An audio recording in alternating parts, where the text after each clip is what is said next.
ఏం పిచ్చోల్లాగా ఉన్నారా పిచ్చినాయల్లారా! కొంచెమన్నా బుద్ధి తెచ్చుకోండి. బుద్ధి. గత ప్రభుత్వంలో ఇలాంటి అరాచకాలు జరిగాయా? ఇలాంటి అరాచకాలు సృష్టించారా? మామూలుగా గాదు అసలు. బుద్ధి లేనంటే బుద్ధి లేదని చెప్పుకోవచ్చు. ఎవరో తెలంగాణ అభిమాని ఏలూరు జిల్లాలో తన బండి మీద జగన్ స్టిక్కర్ కనిపించిందని అతని ఏదైతే బండి ఉన్న డూమ్ మొత్తం పగలగొట్టేశారు. ఎందుకు పగలగొట్టారు? ఎందుకు నన్ను కొడుతున్నారని ప్రశ్నిస్తే జగన్ స్టిక్కర్ పెట్టుకున్నావు అందుకు పగలగొడతామని. కొంచెంగాని బుద్ధుందా? గత ప్రభుత్వంలో టీడీపీ వ్యక్తి గాని, ఎవరైనా టీడీపీ కార్యకర్త గాని, టీడీపీకి సంబంధించినోళ్ళు ఎవరైనా బండి మీద స్టిక్కర్ ఉంటే వైసీపీ కార్యకర్తలు కొట్టారా? వైసీపీ నాయకులు కొట్టారా? ఎందుకు అంత జిల? ఏమన్నా బలిసి కొట్టుకుంటున్నారా? లేకపోతే ఎందుకు అంత దారుణం? స్టిక్కర్ ఏసుకుంటే తప్పేంది? ఒక సామాన్యుడు ఎవరైనా ఏ పార్టీనైనా అభిమానించు. నేను టీడీపీని అభిమానిస్తా, వైసీపీ వాళ్ళొచ్చి మాట్లాడితే అది కరెక్టా? దానికి సపోర్ట్ చేస్తారా?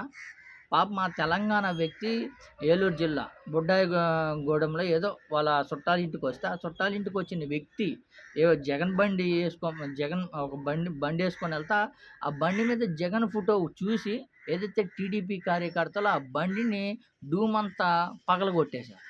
పగలగొట్టేసినందుకు ఎందుకు పగలగొడుతున్నావు అని అడిగినందుకు అతన్ని చితక బాదారు.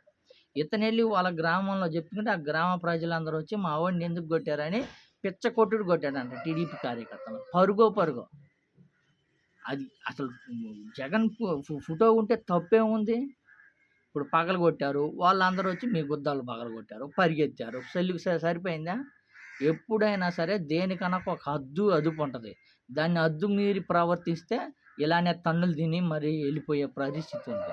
ఎవరైనా ఇప్పుడు నేను టీడీపీ కార్యకర్త నేను బాబు గారి ఫోటో పెట్టుకుంటా. వైసీపీ కార్యకర్త వచ్చి నువ్వెందుకు పెట్టుకున్నావంటే పగలగొట్టాలి. అది తప్పు. అలా ప్రశ్నించకూడదు. ఎవరి అభిమానం వాళ్ళది, ఎవరిష్టం వాళ్ళది. అంతే తప్ప ఏదో నువ్వు జగన్మోహన్ రెడ్డి గారి స్టిక్కర్ పెట్టుకున్నావు, నువ్వెందుకు పెట్టుకున్నావని వాళ్ళ బండిని ధ్వంసం చేయడం, వాళ్ళ ఆస్తులు ధ్వంసం చేయడం, ఆ కార్యకర్తను కొట్టడం ఇది ఎవరికీ కరెక్ట్ కానే కాదది.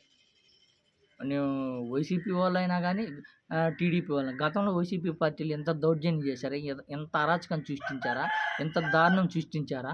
మరీ అంటే ఇది బాబు గారు ఏదైతే టీడీపీ పార్టీకి ఘోరం అంటే ఘోరం అవమానమనే చెప్పుకోవచ్చు. చెడ్డ పేరని చెప్పుకోవచ్చు. ఇప్పుడు జరుగుతున్న రాష్ట్రంలో జరుగుతున్న అరాచకాలు ఏదైతే నారా చంద్రబాబు నాయుడు గారు 40 ఇయర్స్ ఇండస్ట్రీ అని చెప్పుకునేదానికి అవమానకరం అంటే అవమానకరం అనే చెప్పుకోవచ్చు. రాబోయే కాలంలో లోకేష్ బాబు గారు రాజకీయ జీవితానికి ఈ యొక్క ఎల్లలేని మచ్చలనే చెప్పుకోవచ్చు ఇలాంటి సంఘటనలు. ఏదైతే కార్యకర్త చేస్తే కార్యకర్త నుంచి నాయకుడికి చెడ్డ పేరు వచ్చిద్ది. నాయకుడి నుంచి ముఖ్యమంత్రి గారికి ఏదైతే లోకేష్ బాబు గారికి, నారా చంద్రబాబు నాయుడు గారికి, పార్టీకే పెద్ద ఎల్లలేని మచ్చ, చెడ్డ పేరనే చెప్పుకోవచ్చు. ఎందుకంటే ఇలాంటియి చిల్లర పనులంటే చిల్లర పనులనే చెప్పుకోవచ్చు.